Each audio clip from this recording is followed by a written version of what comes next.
O Natal é uma época triste para os pobres. Um conto de John Cheever. Narração Marcelo Fávaro. E é isso. O Natal é uma época triste. A frase passou pela cabeça de Charlie um instante depois dele ter sido acordado pelo despertador e justificou a depressão amorfa que o tinha perturbado na noite anterior. O céu pela janela estava preto. Ele sentou na cama e puxou o cordão da lâmpada pendurado em frente ao seu nariz. O Natal é um dia muito triste no ano, pensou. De todos os milhões de habitantes de Nova York, eu sou um dos únicos que precisa acordar na escuridão gelada das 6 horas da manhã do dia de Natal. E eu sou praticamente o único. Vestiu-se enquanto descia do último andar pelas escadas da pensão onde morava. Tudo o que ouviu foi o ruído grosseiro dos adormecidos. As únicas luzes acesas eram as luzes que alguém havia esquecido. Charlie tomou o café da manhã numa carrocinha de comida que ficava aberta a noite toda e pegou um trem elevado até a parte nobre da cidade. Da terceira avenida, caminhou até o Sutton Place. O bairro estava escuro. As casas, uma depois da outra, formavam um muro de janelas pretas que enfrentava o brilho das luzes dos postes. Milhões e milhões de pessoas dormiam e essa perda geral de consciência dava uma impressão de abandono, como se aquilo fosse a queda da cidade, o fim dos tempos. Abriu a porta de ferro e vidro do prédio residencial onde trabalhava fazia 6 meses como ascensorista e cruzou o saguão elegante até o vestiário dos fundos. Vestiu o colete listrado com botões metálicos, uma gravata plastron falsa, calças com uma listra azul clara nas costuras e um casaco.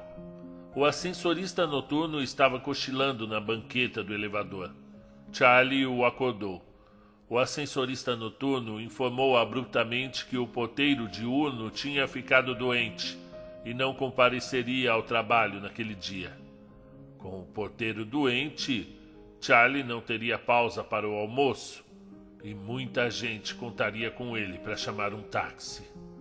Charlie estava em seu posto fazia poucos minutos quando o 14 chamou. Uma certa senhora Helwing, que, conforme ele estava a par, era meio depravada. A senhora Helwing ainda não tinha dormido e entrou no elevador usando um vestido longo por baixo do casaco de pele. Veio seguida por 2 cachorros esquisitos.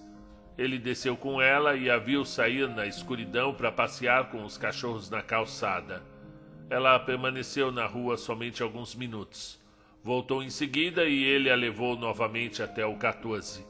Saindo do elevador, ela disse: "Feliz Natal, Charlie." "Bem, de festa para mim não tem nada, senhora Helwing," ele disse. "Eu acho o Natal uma época muito triste do ano. Não que o pessoal daqui não seja generoso, quer dizer, eu recebi muita gorjeta, mas é que eu moro sozinho num quartinho mobiliado e não tenho família nem nada parecida. E o Natal não é nada festivo para mim." "Lamento, Charlie," disse a senhora Helwing. "Eu também não tenho família. É meio triste para quem vive sozinho, não é?" Ela chamou os cachorros e entrou com eles no apartamento. E ele desceu. E tudo ficou parado. E Charlie acendeu um cigarro. Àquela hora, o aquecedor no subsolo envolvia o prédio numa vibração profunda e regular, e o som arrastado da chegada do vapor quente começou a ressoar primeiro no saguão para depois reverberar em todos os 16 andares.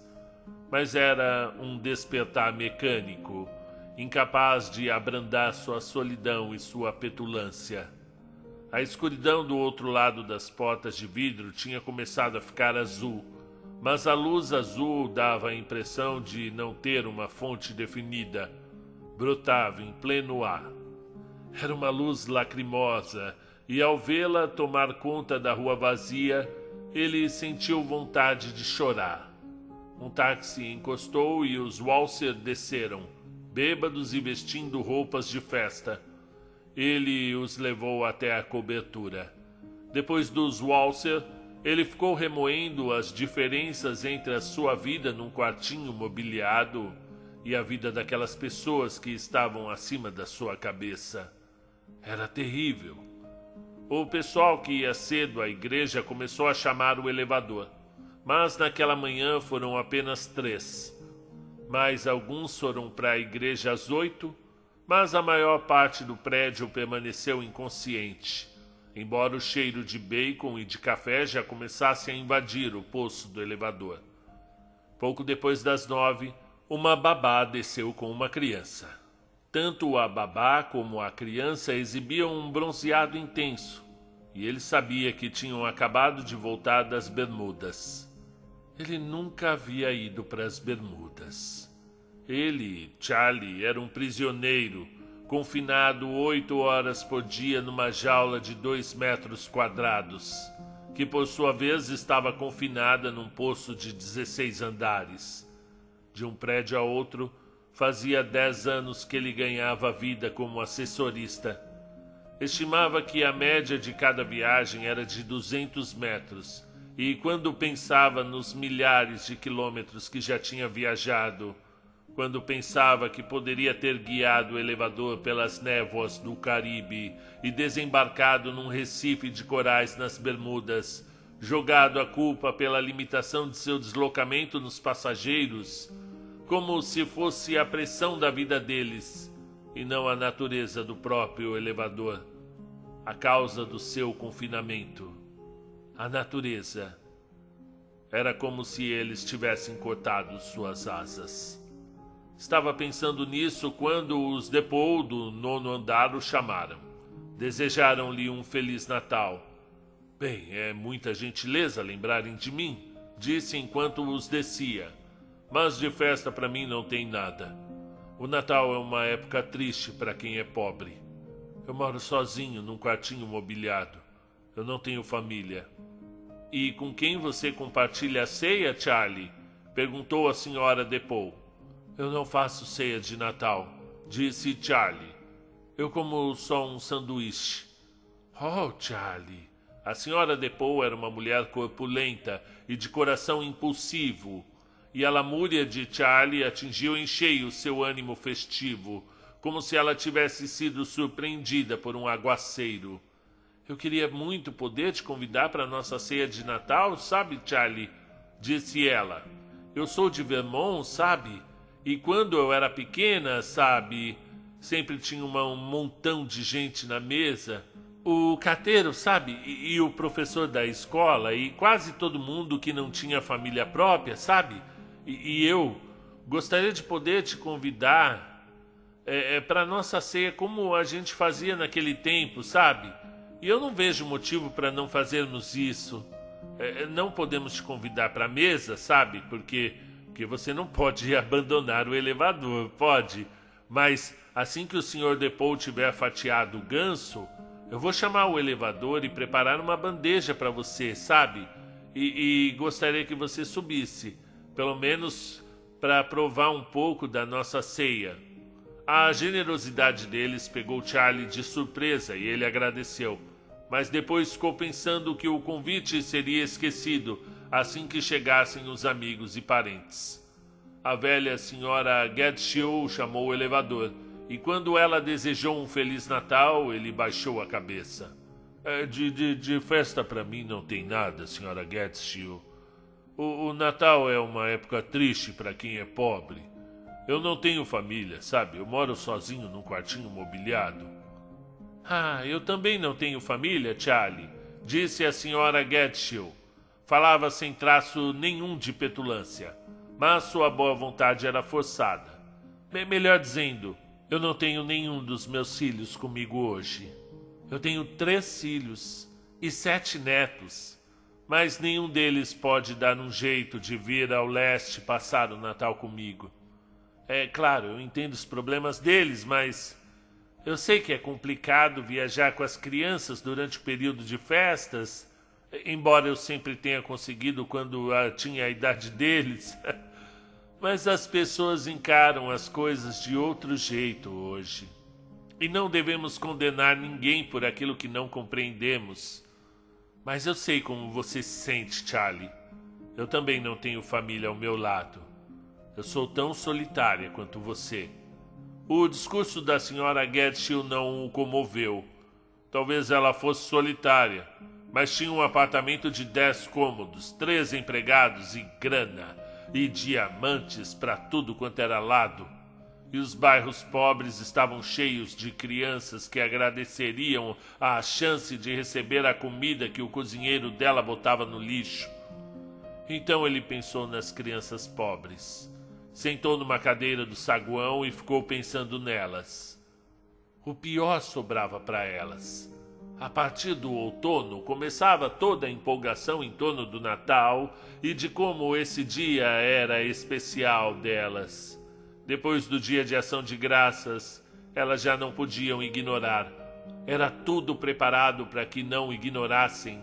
As coroas, as decorações por toda parte, os sinos tocando as árvores do parque, Papai Noel em cada esquina, as imagens nas revistas e nos jornais e todas as paredes e janelas da cidade dizendo que sem elas, se elas se comportassem, teriam seu desejo atendido, mesmo que não soubessem ler, não podiam ignorar mesmo que fossem cegas.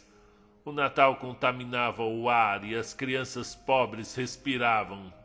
Toda vez que iam dar uma volta, elas iam os presentes caros nas vitrines das lojas e escreviam ao Papai Noel cartas que as mães prometiam pôr no correio, mas queimavam no fogão a lenha depois que as crianças iam dormir.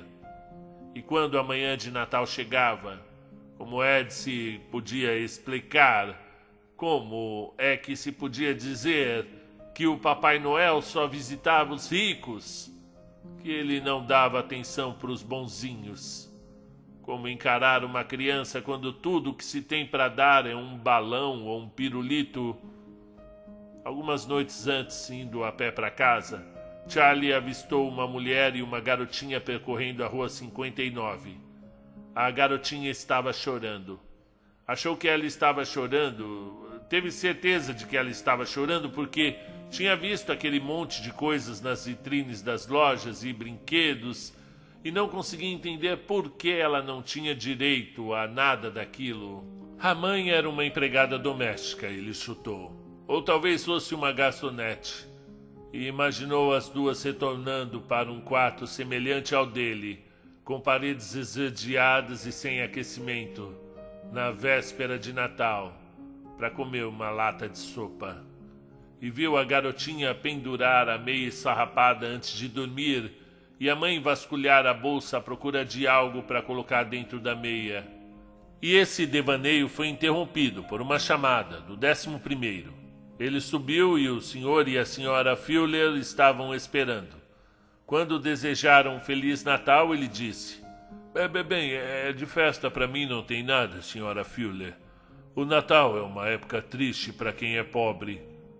Você tem filhos, Charlie? Perguntou a senhora Fuller. 4 vivos, disse ele. 2 no cemitério. Ficou chocado com a grandiosidade de sua própria mentira. E a senhora Leary é aleijada, acrescentou. Que triste, Charlie, disse a senhora Fuller. Saiu do elevador no saguão, mas em seguida deu meia volta. Gostaria de dar presentes para os seus filhos, Charlie. Ela disse. Eu e o Sr. Fuller vamos visitar uma pessoa agora, mas quando voltarmos, quero dar algo para os seus filhos. Ele agradeceu. Veio um chamado do 4º andar. Ele subiu para buscar os Weston. De festa para mim não tem nada, disse ele, quando desejaram um Feliz Natal. O Natal, veja, é uma época triste para quem é pobre. Eu moro sozinho num quartinho mobiliado, sabe? Pobre Charlie, disse a senhora Weston. Eu sei bem como se sente.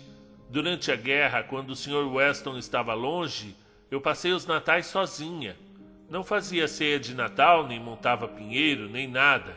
Preparava uns ovos mexidos e ficava sentada, chorando.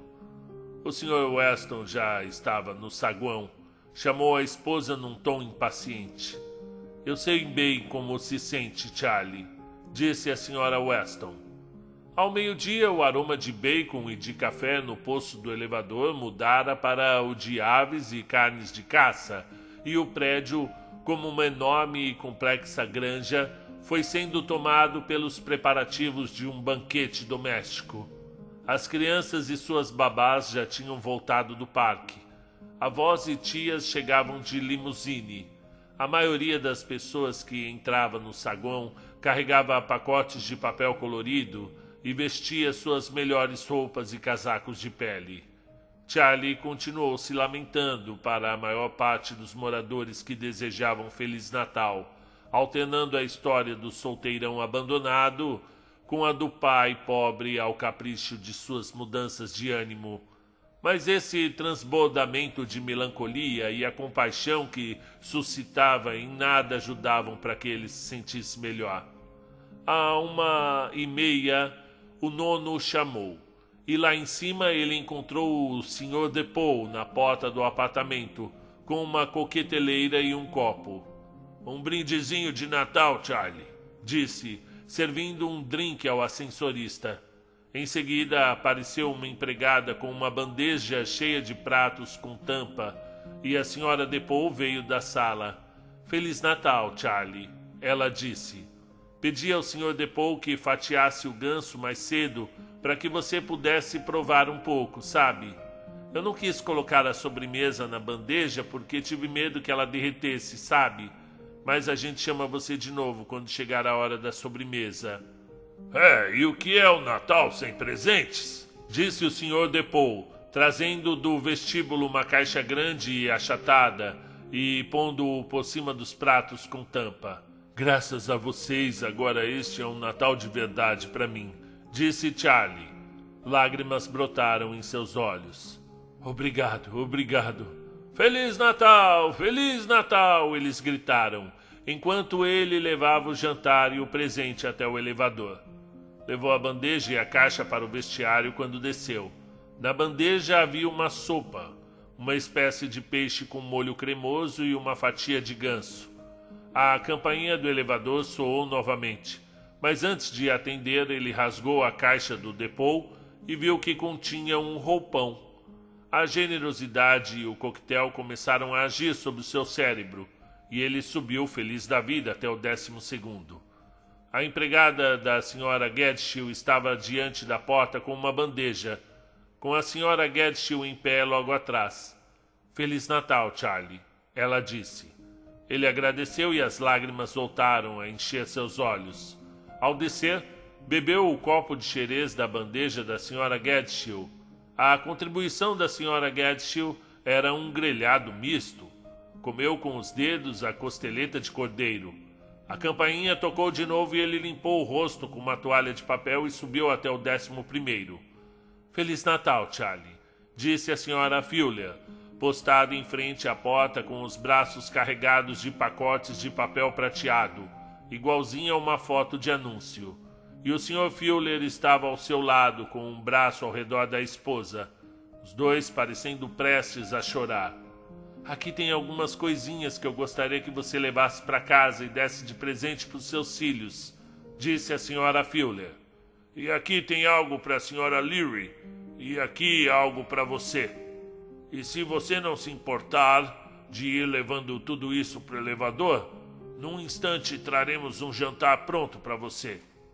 Ele carregou tudo para o elevador e voltou para buscar a bandeja. Feliz Natal, Charlie, gritou o casal Fuller quando ele estava fechando a porta. Levou os presentes e o jantar dos Fuller para o vestiário e rasgou a caixa marcada com seu nome. Era uma carteira de couro de crocodilo com as iniciais do Sr. Fuller no canto. O jantar também era ganso. Ele comeu com os dedos um pedaço de carne e estava tomando um coquetel para ajudar tudo a descer quando a campainha tocou. Subiu novamente. Dessa vez eram os Winston. "Feliz Natal, Charlie", disseram, entregando a ele uma xícara de gemada, peru com acompanhamentos e um presente. O presente deles também era um roupão. Depois chamaram no sétimo, e quando ele subiu recebeu mais um jantar e alguns brinquedos. Foi ao 14º, onde encontrou a Sra. Ewing no corredor, usando uma espécie de negligé, com um par de botas de montaria numa das mãos e um punhado de gravatas na outra. Estava bêbada e com a cara de quem tinha chorado. "Feliz Natal, Charlie", disse com afeto na voz. "Queria te dar um presente. Eu passei a manhã toda pensando em você. Revirei o apartamento e a única coisa que eu encontrei e poderia interessar a um homem foi isso. Foi tudo o que o Sr. Brewer deixou para trás. Eu acho que as botas de montaria não te servem para nada. Mas que tal ficar com as gravatas?" Charlie aceitou as gravatas. Agradeceu e voltou rapidamente para o elevador, pois a campainha já havia tocado 3 vezes. Às 3 da tarde, Charlie já tinha 14 jantares dispostos na mesa e no chão do vestiário, e a campainha não parava de tocar. Assim que começava a comer um prato, tinha de subir para buscar outro. E estava no meio do roast beef dos Persson quando precisou subir para pegar a sobremesa dos Depaul. Manteve a porta do vestiário trancada, pois intuía que a natureza da caridade era exclusiva e que seus amigos ficariam decepcionados se descobrissem que não tinham sido os únicos a tentar remediar a solidão dele. Havia ganso, peru, frango, fazão, tetrás, pombo, havia truta e salmão, vieiras e ostras ao creme, lagosta, caranguejo, manjubas e mariscos. Havia pudim de ameixa, empada de carne, mousses, poças de sorvete derretido, bolos, tortas, bombas e 2 fatias de creme bávaro. Ganhara roupões, gravatas, abotoaduras, meias e lenços. E um dos moradores tinha perguntado o número do seu colarinho e aparecido com 3 camisas esverdeadas. Havia uma jarra de vidro feita de mel de jasmim, de acordo com o rótulo, além de 4 frascos de loção pós-barba, suportes de alabastros para livros e uma dúzia de facas de carne.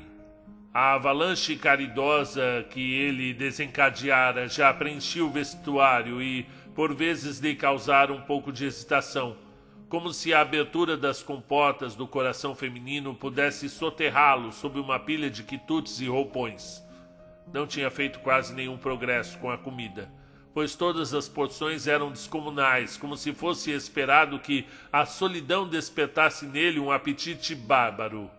Também não desembrulhara nenhum dos presentes que recebera para dar auxílios imaginários, mas tinha secado toda a bebida, e ao seu redor jaziam os restos de martinis, Manhattans, Old Fashioneds, coquetéis de champanhe com framboesa, gemadas, bronches e sidecars. Seu rosto estava radiante. Ele amava o mundo e o mundo o amava. Quando ele pensava na vida que passara, ela surgia diante de seus olhos iluminada por uma luz intensa e maravilhosa, e vinha repleta de experiências surpreendentes e amizades extraordinárias. Concluiu que o seu emprego de ascensorista, viajar para cima e para baixo na altura arriscada de várias dezenas de metros, exigia o sangue frio e o intelecto de um aviador. Todas as limitações da sua vida, as paredes esverdeadas de seu quarto e os meses de desemprego tinham se dissolvido. Mesmo não havendo nenhuma chamada, ele entrou no elevador, subiu a toda velocidade até a cobertura e depois desceu de novo. Subiu e desceu, apenas para testar seu prodigioso domínio do espaço. No meio do sobe e desce, houve uma chamada no 12º, e ele parou para que a Sra. Gadshill entrasse. No elevador começou a descer. Ele tirou as mãos dos controles num paroxismo de alegria e gritou: "Aperte o cinto, Sra. Gadshill! Vamos dar um looping!" A Sra. Gadshill deu um berro. Em seguida, por algum motivo, sentou no chão do elevador. Ele não entendia porque o rosto dela estava tão pálido. e por que ela havia sentado no chão. Ela berrou mais uma vez. Ele parou o elevador suavemente e, pelo menos na opinião dele, com muita destreza, e então abriu a porta. Desculpe se eu a assustei, Sra. Gadshill, disse acanhado. Era só uma brincadeira. Ela berrou de novo. Depois saiu correndo pelo saguão, gritando o nome do zelador. Bem, o zelador demitiu Charlie e assumiu o elevador. A notícia de que tinha perdido o emprego doeu por um momento. Era seu primeiro contato com a ruindade humana naquele dia. Sentou no chão do vestiário e deu uma dentada numa coxinha de frango. O efeito da bebida começou a diminuir, e embora ela ainda não tivesse chegado, ele já sentia a aproximação iminente de uma sofrida sobriedade. O excesso de comida e de presentes à sua volta começou a trazer uma sensação de culpa e inutilidade. Arrependia-se amargamente de ter mentido a respeito dos filhos. Era um homem solteiro, com necessidades muito simples. Havia explorado a bondade das pessoas lá em cima. Ele não merecia nada daquilo. E no meio desse trem de pensamentos embriagados, apareceu a imagem nítida da proprietária do seu quarto e seus 3 filhos magricelas. Ele os imaginou sentados num quartinho de porão. A festa natalina tinha passado longe deles. A imagem o pôs em pé, quando ele se deu conta de que estava numa posição de doar, de que poderia facilmente levar a felicidade aos outros. A embriaguez passou. Pegou um grande saco de pano que era usado para coletar o lixo e começou a enchê-lo primeiro com seus presentes e depois com os presentes enviados aos seus filhos imaginários. Trabalhou com a pressa de um homem cujo trem se aproxima da estação, pois mal podia esperar para ver aqueles rostos tristonhos se iluminarem ao vê-lo na porta. Trocou de roupa e, animado por uma formidável e pouco conhecida sensação de poder, jogou o saco por cima do ombro como um Papai Noel comum e saiu pela porta dos fundos e pegou um táxi para Lower East Side. A proprietária e os filhos tinham acabado de comer o peru que o clube democrático local mandara para eles e estavam empanturrados e indispostos quando Charlie começou a espancar a porta gritando Feliz Natal. Ele entrou arrastando o saco atrás de si e despejou os presentes das crianças no chão. Entre eles havia bonecas, brinquedos musicais, blocos para montar, estojos de costura, uma fantasia de índio e um tear. E ele teve a impressão, como já esperava, de que a melancolia do recinto estava sumindo com sua chegada. Quando cerca de metade dos presentes estava aberta, ele deu um roupão de banho à proprietária e subiu até o seu quarto para dar uma olhada nos seus próprios presentes. Acontece que, a proprietária, ela já tinha recebido tantos presentes antes da chegada de Charlie, que ela e seus filhos já estavam atordoados de tanto receber. E fora somente por causa da sua compreensão intuitiva da natureza da caridade que a proprietária deixara os filhos abrir alguns dos presentes na presença de Charlie. Mas assim que ele foi embora, ela separou os filhos dos presentes que ainda estavam fechados. Pronto, vocês já ganharam o suficiente, crianças, ela disse. Já receberam sua parte. Olha só quanta coisa tem aqui. Ainda não brincaram nem com a metade. Ora, bolas. Marianne, você nem olhou para a boneca que o corpo de bombeiros te deu?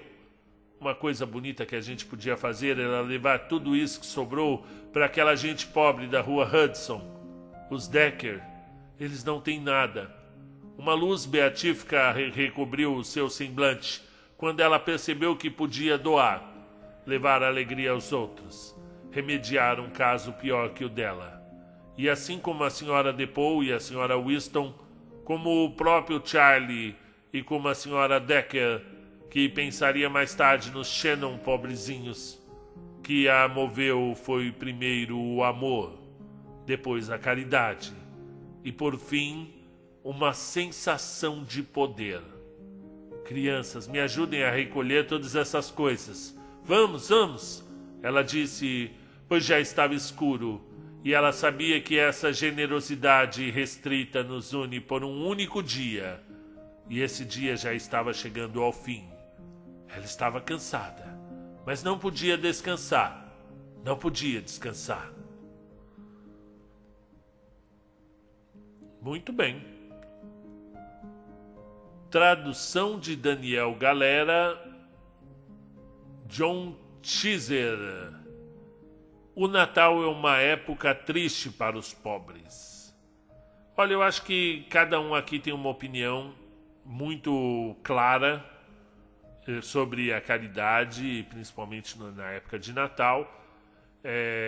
Tem pessoas que são muito loucas por caridade, adoram caridade e é de coração, e eu acho isso louvável. Eu hoje em dia acredito que existe todo um código para você, um código de ética dentro da caridade, e que eu vejo as pessoas transpassando assim sem nenhum pudor. Quando você filma a pessoa que está recebendo ali, bota a câmera na cara, como é que você está se sentindo? Você está feliz? Dá risada! Esse tipo de coisa, né? E querendo like em cima da caridade, né? E mesmo quando não é tão explícito assim, né? A gente está aí num momento que é extremamente necessária a ajuda de todo mundo, né? Nos desastres do Sul. No entanto, é muito difícil separar, saber o que é caça-like do que é um coração honesto, com vontade de ajudar, e até que ponto a gente precisa lutar para diminuir a desigualdade social, que ela é a grande causadora dos eventos que necessitam de caridade, né? E a gente pensa assim que deveríamos lutar muito para diminuir a desigualdade, já que esses ricos, principalmente esses aí, foram descritos no conto, né, dos prédios ricos, dos condomínios, e muitos deles adoram caridade, adoram fazer caridade. Nossa, só não suportariam que essas pessoas para qual eles estão sendo caridosos morassem no mesmo condomínio que eles, dividissem o pão ali de uma maneira mais socialmente estabelecida, né? Resumindo, é o seguinte: tem pessoas que acham que o mundo ideal teria menos oportunidades para eles serem caridosos, porque as pessoas não precisassem tanto de caridade, e para outras pessoas o mundo ideal é um mundo que há mais caridade, né? Já que envolve até questões religiosas, aí, cristãs, né? A gente tem que ser caridoso mesmo, mas tem que lutar por um mundo que exija cada vez menos caridade, né? Que houvesse mais políticas públicas que diminuíssem esse abismo social, né? Para que as pessoas cada vez menos precisassem de caridade. É diferente, é claro, de um desastre natural que coloca todo mundo numa situação difícil, né? Aí não tem diminuição da desigualdade social que aplaque um desastre, como ocorreu no Sul, como ocorreu aqui em São Sebastião, né? No entanto, ainda assim, a gente tem... estão até falando... os conceitos são muito complexos, né? Mas eles falam sobre o racismo ambiental, né? Que empurra comunidades para lugares de perigo, né? Lugares que podem ocorrer deslizamentos, alagamentos, tudo isso é um fato, né? E pode ser combatido também, né? Para que cada vez menos a gente precise aí de pessoas com jet ski fazendo lives, salvando os outros, né? Que também é louvável. O mundo não é sim e não apenas, né? Tem muitas variáveis que são complexas, né? Não dá pra gente simplesmente apontar o dedo e falar: esse é vilão, esse é o Jesus na Terra, esse, né? Eu espero que vocês tenham gostado da narrativa do John Cheever. Eu gostei, eu vou ler mais contos dele aqui no canal. Comente, meu amigo, até a próxima!